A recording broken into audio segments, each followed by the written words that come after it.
This is the Family Hour, only on Church of Uganda Family TV. A very good evening to you who is watching us right now. We thank the Almighty God who has taken us through that day. This is a new month, and we believe that the fact that God has let us see this new month, then there is a lot He has for you and me. Therefore, we shouldn't lose hope. We should keep believing, because the best is yet to come. Edrine Osteen Mukalazi is my name, and today is Monday. Monday, we are always looking at education and career. As we are today, we are looking at a very pertinent aspect when it comes to our education system of Uganda. But just to take you through how the week looks like in the Family Hour, Tuesday is always family health, so don't miss out tomorrow's episode where we shall be discussing nutrition and the heart, which is very, very interesting. Wednesday is always family finance. Thursday is leadership and governance, whereas Friday is always parenting. So you shouldn't miss any of these episodes of the Family Hour. Today we have one of those education icons. He has been in very many places. He has been partly in politics. The other time you see him in theater. Then he's in the Ministry of Education. He is in school. He is here and there. He has been in very many places. But he will tell his story better than I can do. Join me as we welcome the one, Mr. Fagil Mandy, on the Family Hour. You're most welcome, sir. Thank you very much. It's a pleasure having you this evening. Thank you very much. Yes, good evening, everybody. I wish you all good viewing, and I am sure we are both going to learn a lot from this 1 hour. We are already excited as we look at the role of boards in shaping Uganda's education system. We want to look at the journey of Fagil Mandy from the time he went to the Teachers College Chambogo up to now, where he is the managing director of Femcon Limited. Yeah, thank you. Thank you very much. Good evening once again. I qualified as a teacher in 1971.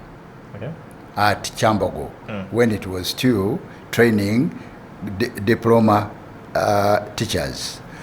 And when I finished training, I went straight and I started to train teachers, grade 3 teachers at Nyondo TTC.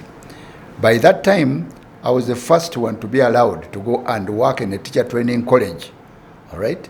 Where for the first time, because by that time even grade 5 teachers, were allowed only to teach from senior 1 to senior 2. Okay. You had to qualify higher in order to teach beyond. So for me, I went to teacher training college, and I went to Nyondo TTC for 1 year. Then after Nyondo TTC in Mbale, I also moved to Namutamba Teacher Training College. Still training teachers, young people for primary school teaching. And then, of course, there I spent there 1 year. And my subjects, which I was teaching by that time, both at Nyondo and Namutamba, were physical education and English language. Okay. But I was also handling drama and many other things in the co-curriculum. Then after that, I moved in 1973. Yeah, 73, yes. I moved to Shimoni Teacher Training College here in Kampala. Again, that was a grade 3. And then I taught there for only 1 year. And by that time, the Asians were leaving the country at the order of the government then, all right? And I became headmaster at the age of 26 years. I was the first headmaster of Old Kampala Primary School, because remember, all those schools like Old Kampala, Aga Khan and or even Kitante, the 2 first schools were all under the Asians, teachers and headmasters and management, all right? So for that time, they were looking for headmasters, and I was located by the district education officer. Were you the most qualified? Or? No, yeah, but I had demonstrated that I was capable. Okay. I think the district education officer knew my qualities, and he came and discussed with my principal then, Mr. Kakoza then, and he put me in the car and he drove up to Old Kampala. He brought the staff together. He introduced me and them, and then he said, Mr. Mandy, I hand over to you. Take charge. And it was as brief as, as brief as that. So I took charge of Old Kampala Primary School in 1974. And so I worked, and then after 6 months, I was moved to Kampala Primary School, the current Aga Khan Primary School, which was 3 times as big as Old Kampala. So the journey moves on. I remained at Aga Khan Primary School for 2 years, and then I moved to Kampala City Council as an assistant education officer after I had served for only 4 months in Bukedi district, which is the current Tororo district. Okay, I hope the viewers, you are following the journey, but that journey is very, very important because it shows us a lot of things. So I said I worked in Bukedi district, then for 6 months, then I was transferred to Kampala district as an assistant education officer. After that... So from Kampala primary, you went to Bukedi? Yes, of course. I did an interview which qualified me as an assistant education officer. And I was posted to Bukedi district. After 6 months there, I was transferred to Kampala city. Because I think they had a bigger need, somehow, one way or another. So I worked in Kampala city for 1 year, all right? And then I sat again, there was an advertisement. This time I sat for an interview, or a second interview, for the formerly British schools, which included Nakasero, Kitante Primary School, and many others, even in Mbale, Tororo. There were British schools who had also left. So I sat an interview, and I was appointed as headmaster of Kitante Primary School. And that was my last school to head. Kitante Primary School. I was there in 1976, 77, 78, 79. Then I decided to go now and study for my degree. I went to Makerere through the mature entrance examination. Right? So I did my degree in Makerere. I did literature and English language, and I did some papers of music, dance, and drama. And then when I finished in 1981, I decided to change course. I decided to go and join a bank. Okay, not because they were paying more, but I wanted to expose myself to another experience. I had been a teacher trainer, I had been a headmaster of those schools, and I had been an assistant education officer. Now I was looking for an opportunity to expand my knowledge and my skills. So luckily enough, I sat an interview and I joined the bank by that time. The current tropical bank was called the Libyan Arab Uganda Bank. So I joined it as assistant education officer, also as a banking assistant for 1 year and a half. Okay? Then there was an opportunity. Silver Springs Hotel owner was looking for a young person, dynamic, who can manage the Silver Springs Hotel. I was advised by one of the members of the board there that I was fit. Could I apply? And I applied. I passed the interview. What made you fit? Because you're an education officer, then a banking officer, and then you're going into managing a hotel. Yes. Of course, what they were looking at was even how had I managed these schools where I had been. Are you getting me? They looked at me from Old Kampala, they looked at me at Aga Khan, they looked at me at Kitante Primary School, and of course, remember that I was a dramatist also. I was a sportsman, so I had a set of skills that were favorable. In fact, we were 6 people who were interviewed for the general manager Springs Hotel, and I beat them and I became a general manager of Silver Springs Hotel. I worked there for 1 year and a half, and there was some insecurity in the country, and I was forced after that to go for my master's degree at Leeds University. And I did drama and theater arts. Coming back later on, I rejoined the Libyan Bank. Then later on, I also joined the President's office in the Department of External Security for about 1 year and a half.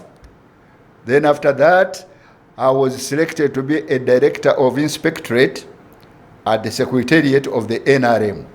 I was the one inspecting and evaluating how the workers of government, of the movement, were doing their work.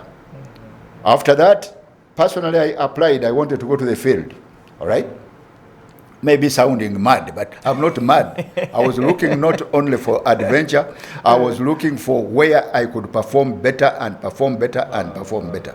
So I was made RDC, or Resident District Commissioner, currently the title of Kapchorwa District, where I worked for 6 months. Then I was transferred to Kabarole District, where I worked for 2 years. Then I was transferred to Tororo District, where I worked for 2.5 years, and then I was transferred, I was ranked up, that I had been selected to go to the Ministry of Education. For the first time, I'm going at that level of a headmaster, I mean of as a commissioner. I was a deputy commissioner for administration, and I was made the chairman of the committee which was implementing or going to implement UPE program and USE program, which I did up to 1998. And then in 1998, I was made actually the commissioner for inspectorate, in charge of standards for all the primary and secondary schools, plus other tertiary institutions except the universities. So 1998, I remained there. Then when I was 53 years, I applied to retire. 7 years before the retirement age, because remember the retirement age is 60 years. Yeah. So for me, luckily enough, I was allowed, and I retired, and went and started my current consultancy. I went and started Fagil Mandy Education Consultancy, and that's what I've been doing from that time up to now. But in between there, I was also selected to, I was appointed as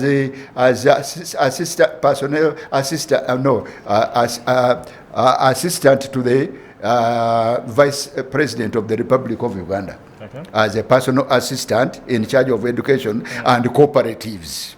All right. Then I worked there for 1 year, and I think 1.5 years, and then I went and I was hired by the Ministry of Education as consultant to advise the ministry on inspection of schools. So those are the jobs which I have done. The rest of the time, I've been in my education consultancy. There is only one you're leaving out, yet people are more interested in it. The UNEB.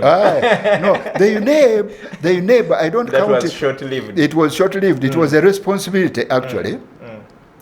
After I retired, I was asked if I would accept to be chairman of the Uganda National Examinations Board. After consulting my children and my wife, we agreed that I could go in because I had been working with the UNEB even before as commissioner for inspectorate. I was a member of the board, by virtue of my position. So I remained I was called as consultant, but I went to UNEB as an educationist, and I was chairman for only 1.5 years. And then I left and went back to my consultancy. So now I've been running my consultancy from 2001. Yes, 2001. And I write books. I do training programs. I evaluate schools, whether primary or secondary, on invitation by the directors or owners. I also own 2 hotels, in Chiegegwa, Girimani Valley Resort, and then also Girimani Kasambia, all right? And so on the side, apart from those businesses, I also have rentals, all right? Rentals where I get money. And I've got about 65, 1 room, double room, that sort of thing. So that's what I've been doing, apart from moving and training people. I have been moving, I've been training adults, I've been training corporate people working for companies, I've been training people, workers, and I've trained in nearly all corners, although I'm no longer in the classrooms. So I've been running training programs and also writing books, apart from doing television programs and radio programs. So I've been enjoying myself that way. So interesting. Actually, yes. Some of us who are starting to know you, yes. When you featured in Second Chance, everyone was wondering, is he the one or not? Yes. But of course, we will later realize it was you. And people were wondering why you were so much spying and it's this important, you know. yes, and it's important that I decided to act, and I had reasons. I decided to act. By the way, that was not my first time to act. I started acting in senior 2 when I was at Rubiri Secondary School. Are you getting me? And then all that time, you know, I was acting at the National Theatre. I even made a performing group called Me and You, where we were doing plays with the young people, for children, doing school set plays and so on and so forth. So when I was invited to take part in a Second Chance, he said, yeah, that's good. Because one lesson I wanted to pass on was that even if you are growing old, are you getting me? You should never forget your talents. Okay. Your talents are your best friend in time of retirement, or even when you are looking for what to do during your retirement time. Number 2, I wanted to prove to the young people that acting is not for just people who are not with character, but respectable people can act, as you've seen people respectable acting in movies and all this. So I demonstrated, and I was glad that people were shocked. Well, we look at these very many skills you have. You are a multi-skilled person. And as an educationist, is the multi-skilling part of education according to you? Yes, absolutely. That's a very good question. Ladies and gentlemen out there, plus our young people who are watching, is that the message which I want to pass on is that in life today, unlike some years before the British left this country, all right, you must know as many things as possible. Because that way, I think I want to remind you of the Uganda saying, that if you follow only one route, you have only one model skill, you have a problem surviving for a longer time and also succeeding in life. You get me? So the more you learn, anything you learn to do and do well will always bring you happiness and more greatness. So multi-skilling today is most critical. I think most people saw it during COVID time, right? If you didn't know what to do, or you could only do one thing, it was a bit of a problem. The more skills you have, you know how to handle a camera, you know how to talk on television screen, you know how to act on the stage, you know how to do this and do that. And no, I keep saying that I've never known anybody who knew a lot of things who ran mad.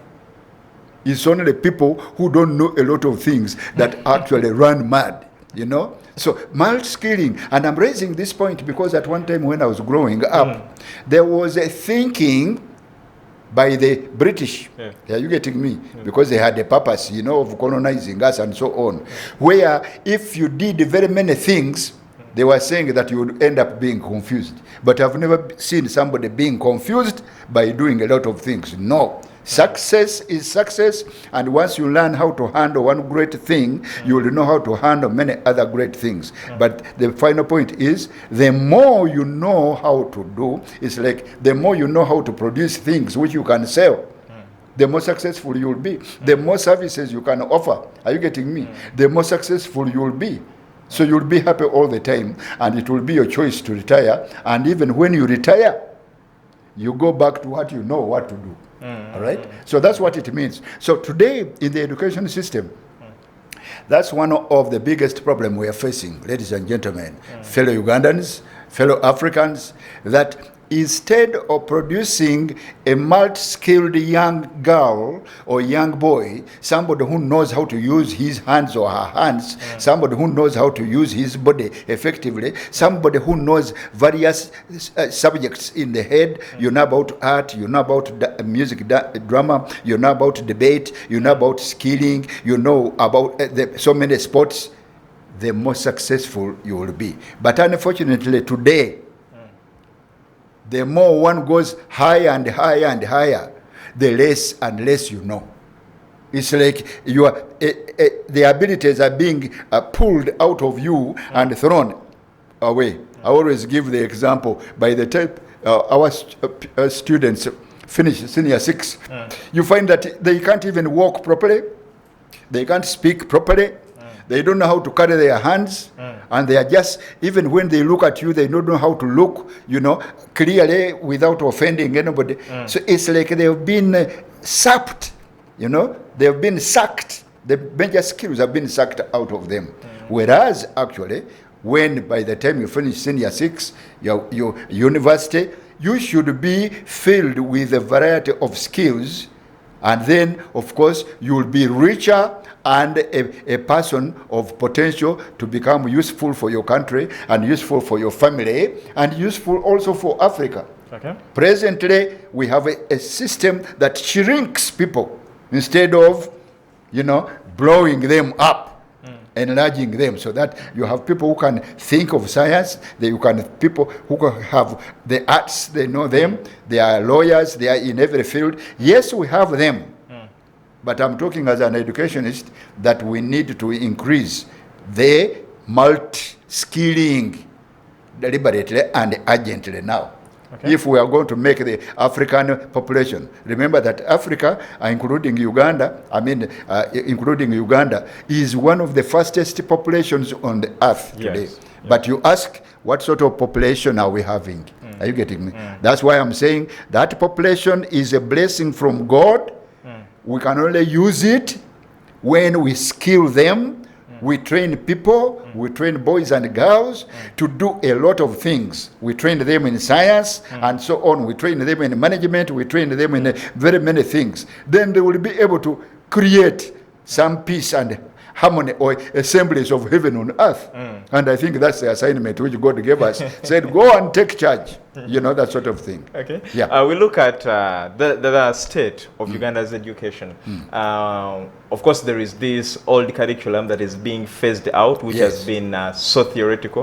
But we have also seen the new lower secondary school curriculum being rolled out, and it is in its 3rd year. NCDC assures us that by 2025, the A-level curriculum will also be rolled out. And do you see any hope of this curriculum bringing out the aspect of multi-skilling? I saw the hope the first time National Curriculum Development Center came out with their findings, upon which they decided to change the curriculum. One, first of all, National Curriculum Development Center, working with a team of experts and experts themselves, had found out that our education system, by the time our learners finished senior 4, I finished senior 4 just before I went for teacher training. Are you getting me? They were saying that by the time our population finishes senior 4, one, that they lack very, very critical, they call them generic skills, very critical skills, like, for example, public speaking, numeracy, knowing how to use numbers. Are you getting me? People would lack the skill of sharing with other people, working together. People lack the skills of adventure and investigation to find out what's wrong and so on and so forth. That the senior 4 leavers lack ability, the skill of working together with other people. There are about 13 skills which they found. For me, I was very happy that for the first time after the British had left Uganda, we had come out with what was missing in our education system. So I was very happy. Also, when the program was launched, I was very happy.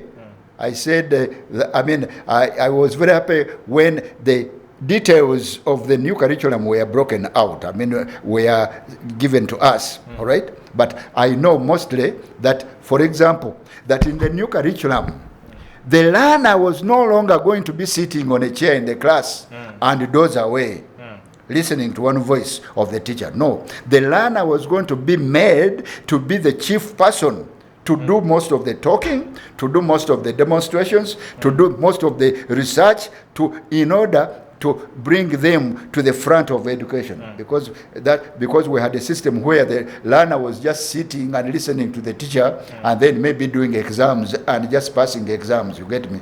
So I was very happy with that. And then I happened to do some consultancy jobs with some about 11 schools really over the time, and I found that the students were enjoying this freedom of really working in a team, in a group, knowing exactly after they have been working and they do a lesson, they can even count the skills which they have picked from the lesson. You getting me? And they were making presentations and they were moving out and going to do research. They were excited. And as a teacher and as a parent and as an education consultant, I was very, very, very happy. I said, this is a good stepping stone now. Let's fire up.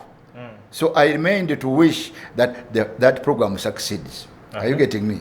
Okay. I waited to wait. I mean, I wished that we could train the teachers even more, because the teachers themselves were senior 4 leavers. So they actually also missed the same skills, genetic skills, as the learners themselves. Sure. So we had to upgrade them to make them recoup so that they catch up with what we have started in the secondary school. So I still wish it well, but I still think that the teachers need to be trained more. The program needs to be evaluated and inspected all the time.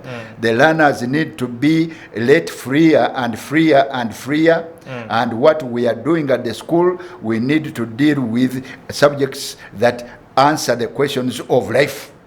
Actually, at that very point, let us take a short commercial break. When we return, you're going to elaborate more on that, the subjects that answer the questions of life. Stick with us.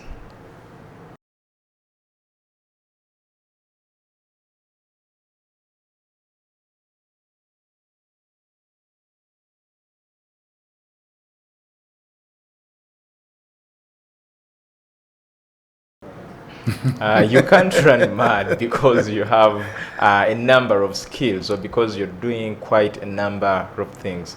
Now, some people were really fearing to do a lot because they've been convinced that you run mad or you lose focus. Well, before the break, we had brought in something, that subjects that answer questions of life. We are with the one, Mr. Fagil Mandy, who almost everyone really knows because of his remarkable history, especially in the field of education. He's an education consultant, and we are glad that we have him this evening. Yeah. Mr. Fagil Mandy. Yes, please. Before the break, briefly to conclude on that, you had talked about the subjects that there is need for more subjects that really answer the questions of life. What are some of the subjects you're talking about? I think generally, the NCDC and the ministry as a whole, they have introduced the subjects already, which we know. And among the subjects now, for example, there is also the opportunity to study Swahili.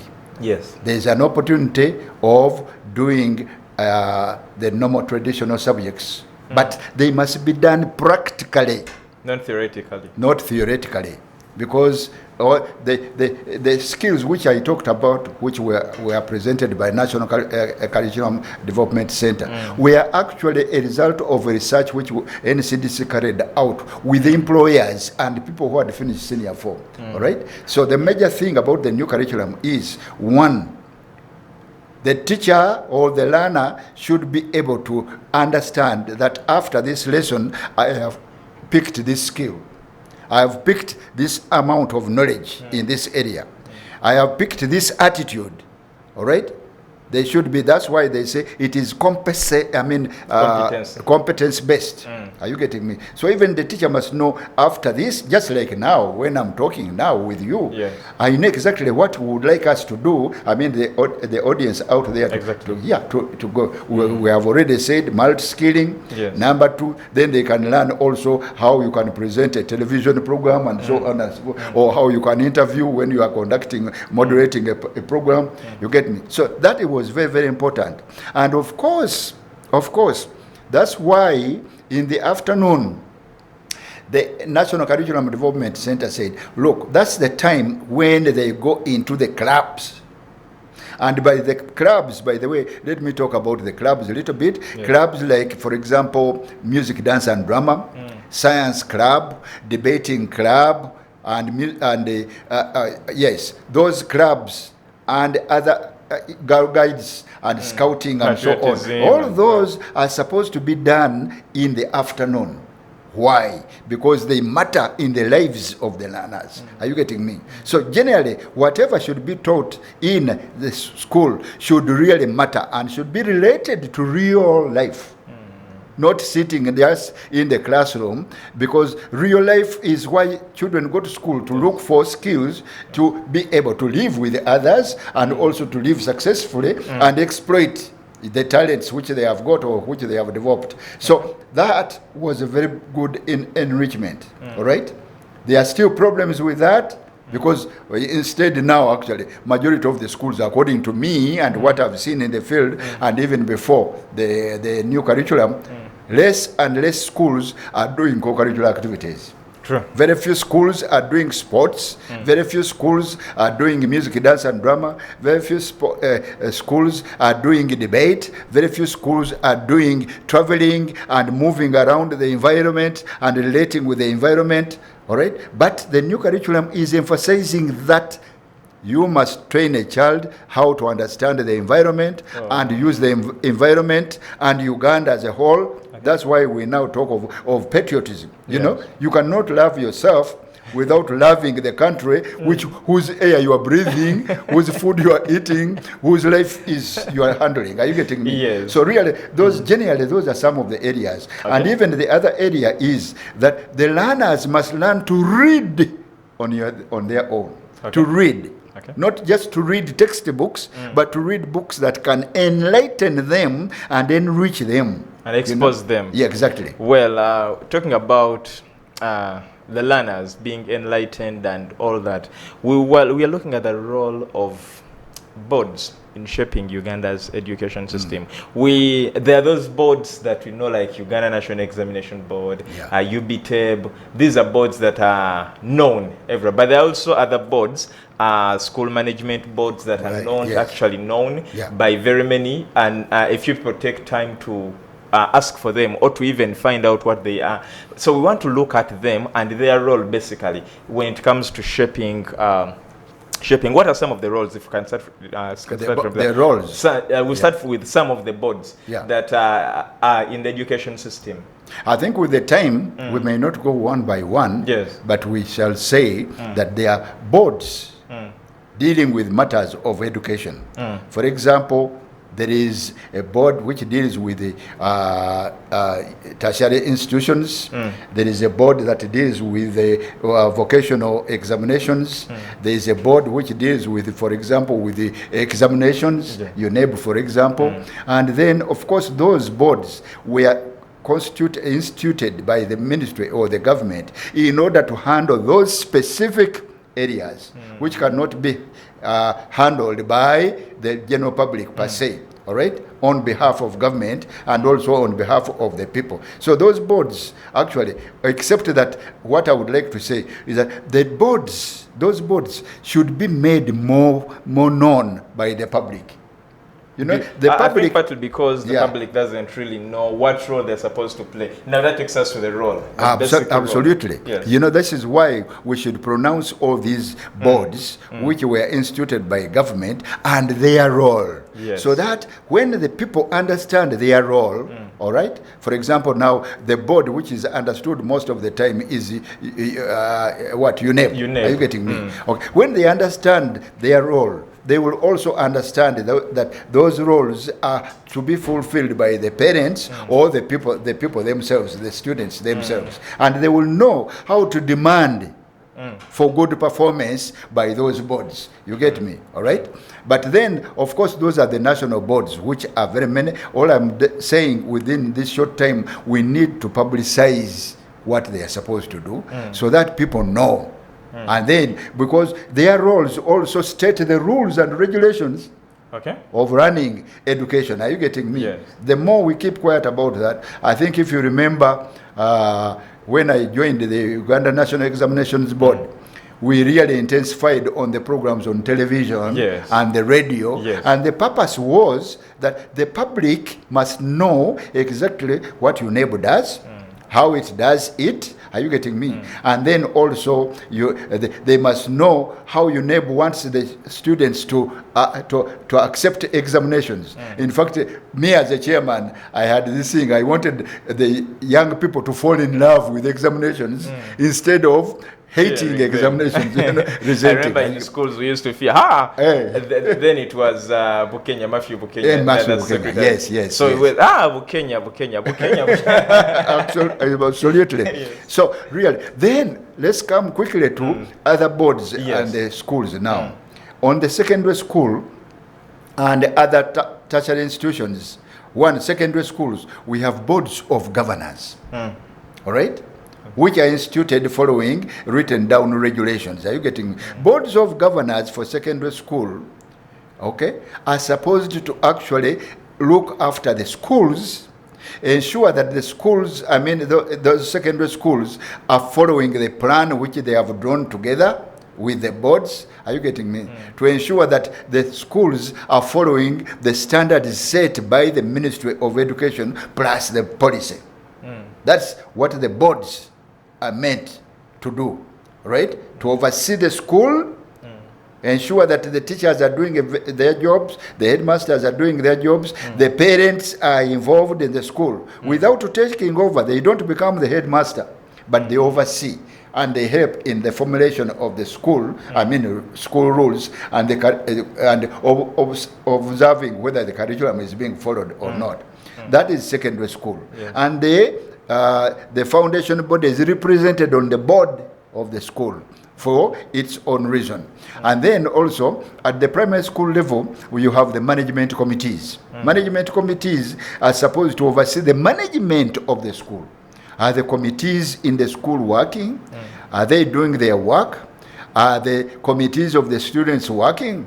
And because the committees are actually the ones which handle the various programs of the school and aspect to ensure that the school is doing exactly what is supposed to be doing, and they are succeeding in rising higher and higher. All right? Now, there is also the PTA committees.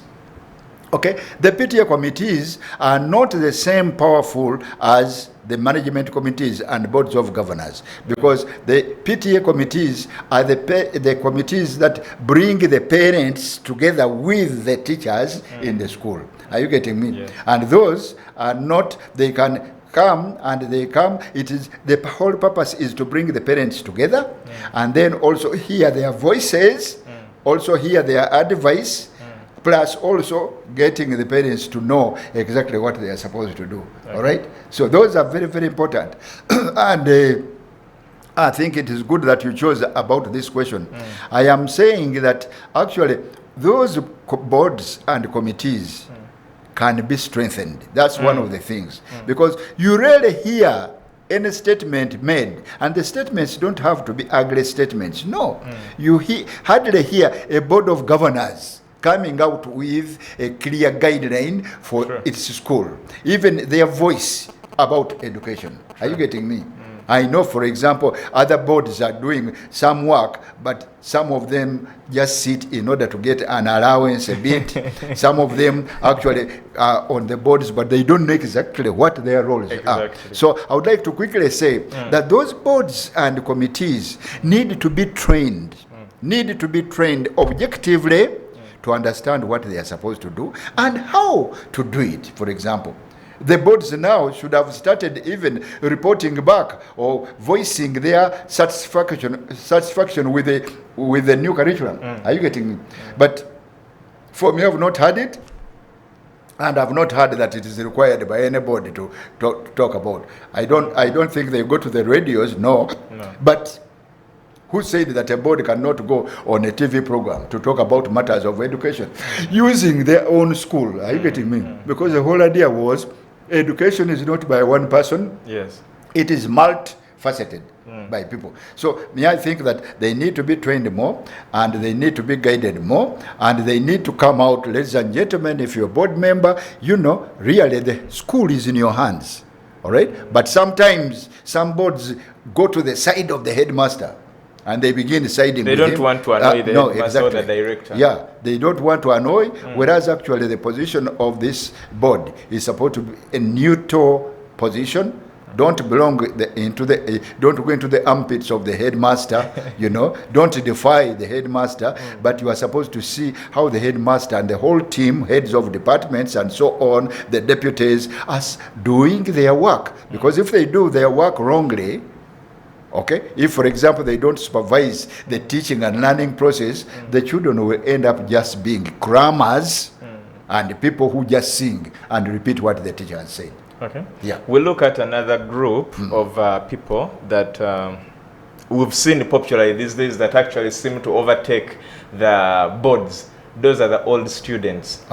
Do they have really a very significant role in improving education, especially to, being attached to a particular school? Yeah, old boys or old girls are not a constitutional element of the Ministry of Education. Okay. Whereas management committees are statutory, they are there, and also management boards of governors, plus other councils of institutions. For example, the National Council for Higher Education. Are you getting me? Those are statutory. But old boys and old girls are a voluntary group which would like to go back or to think about their school to see what they can contribute in keeping the school going as well as when they used to be there. Are you getting me? All right?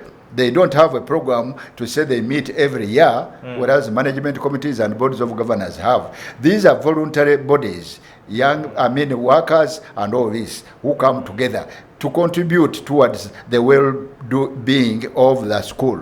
All right? Presently, those old girls and old boys groups, or they been coming in even to construct classrooms and so on and so forth. They do that. Okay. In short, some of them come in order to address some of the challenges. For example, concerning buildings. Remember, they are not policy. Yes. They are not policy. They are just a friend, a former student of the school who comes to look around. Okay, they cannot give directives, but they come to look at the school. Right. But I want to add one thing very, very, very clearly. Yes. That for me, I have attended. I've attended some boards where old boys. My primary school, Jinja Karoli. I went one time as an old boy and old girl, and I was very, very happy. You get me? But I would like to suggest, right? Because even yesterday, I think I had one school which had its old boys and old girls, and I know also in November, I think one National Teachers College will be having an old girls, old boys meeting. But these old boys and old girls, ladies and gentlemen, may I see it? We should use actually the job or the success stories of the old boys and old girls to bring them back. For example, we can schedule, because a school should be able to know who is what of the students who left the school. Why do you want to know? One, you want to use that old student to come and share his experience or her experience with the current students. I remember one time I was invited as an old boy of Kisasi Junior School, and I went and I could see the pupils were really excited about, you can imagine going through with that huge biography which I've given. Are you getting me? They were there with mouth open because they couldn't believe that one person can be those things. So for me, in brief, I would like to say that old boys and old girls actually should assist or help, or they should be invited to actually inspire the current students, and also to share the experiences they have picked from the field since they left the school, and see how those experiences can be addressed by the school. Share the experience. Are you getting me? For example, they can come back and talk about what they have seen, that workers need to be organized better in order to do their work today. So I think they are relevant, but they are not by law. All right. And I would like to say they can continue construction and fundraising, but of course fundraising is diversionary. That's why I'm saying that let us be very specific. Yes. Use the old boys and old girls as inspirers, points of inspiration, and bringing in experiences which they have learned from the world, so that these experiences are learned by the current young people who are still in their schools. Okay. Yes. Thank you so much for that insightful discussion. Now, the old boys and girls know their limits when it comes to the schools where they went to.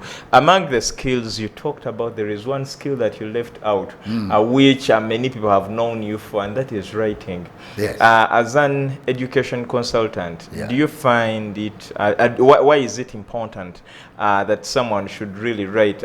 You've actually of recent just launched your biography, An African Icon, which is very, very interesting. What prompts you to write, and why is it important that people should really expose themselves to writing? Well, first of all, I got the inspiration to write and to read books when I was in secondary school, because I used to enjoy reading novels, books like Treasure Island, King Solomon's Mines, and so on and so forth. I got inspired by it. It was one subject that made me understand the life out there. It was one experience which taught me how to understand other human beings. Are you getting me? Really. And so when I was in secondary school, up to the time even when I was in Chambogo, I picked the interest of expressing myself through writing. You get me? And I've been writing ever since I was in secondary school. I remember on one of my report forms, I got my report forms later, much later, when I was already an adult. One teacher had written, one class teacher had written, he is an avid reader. Avid reader was that I was reading hungrily with a lot of energy. In fact, I read so many books that when a student wanted to borrow a book from the school library at Lubiri Secondary School, they would come and consult me where the book would be found. Are you getting me? Not because I was a librarian, but I knew where books were because I was interested in books. And this is why, so I knew the importance of books in the life of a human being. Are you getting me? I knew the importance of books in the lives of Ugandans and Africans. Are you getting me? I knew that without reading books, you cannot gain new knowledge, because books contain knowledge. Yes. Number two, books work on certain attitudes. Books work on types of people. Books work on relationship between people. Are you getting me? Yes. There's a little kid who I was sharing with today, and he was reading a book which I gave him, written by Mr. Kaima, our friend in the police. Okay, he wrote about Omzadde n'omwana. So this boy was reading, and he's about to finish the book. It was Uganda. But I was so excited when the boy called me and said, "Hey, Jaja, let me read for you here. You see, Olabiba Nababi. There is a story there where two mothers, you remember the story where two mothers were quarreling over a child. Are you getting me? And one said, no, you cut the child into two. And the boy was there describing, said, Obalaba, Babi. So I was very happy, but I saw the importance of reading. Are you getting me? Yes. This child is reading about parents and children and how to take care of children so that they are productive people. So really, for me, I have been writing. I started by writing plays. So far I've written about 10 plays, although 2 of them got lost in the process somehow. And then I've written 8 books. Already. There are about 5 books on my computer which I have not yet completed, but I pray that God will help me to continue the spirit of construction, of taking control, so that I can produce those plays and publish them. So now I have written 8 books, and I've written because I want, all these things. You can imagine the things we have said here. Okay? How many people can say them?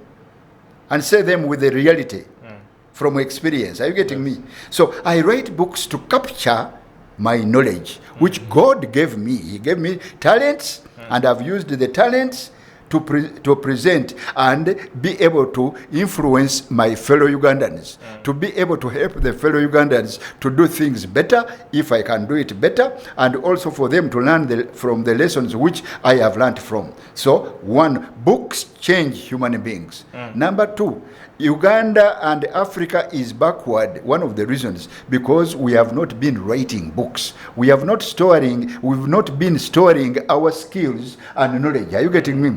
By the time we were colonized, we were only talking oral literature. The oral literature, we've not created a pool of knowledge now, which young people like you and me, by the time I was growing up, even now, which you can dig into and improve life. Are you getting me? Yes. So this is why now it is urgent that we Africans who can write, and you need to have the knowledge, of course, and write things truly for change purposes. Are you getting me? I'm not talking about writing textbooks. Textbooks are one type, but these are books for reading, for inspirational, for change. So I write those books because I store my knowledge here. Okay? I store everything I've seen in education here. I've got books on how 10 secrets of educating your child, which is about parenting. Are you getting me? It's not here. Okay? No, it is not here. And I've got a book on self-engineering, for example. Okay? And it is my own story about me. All right? Self-engineering, that. Okay. You get me? And how did I make myself? How did I learn to speak? I see it as second edition. Are you getting me? Yeah, that's second edition. You get me? And so these books are available at the Aristoc Bookshop, Uganda Bookshop, Mukono Bookshop, and they can be available on order. Just like I was coming here, somebody sent me a message that he would like 5 books. And their titles. All right? They use the phone, and we are going to create other methods of informing the readers. But please out there, if you can put your good knowledge to use, put it in a book, and that knowledge will not die with you. It will remain on earth.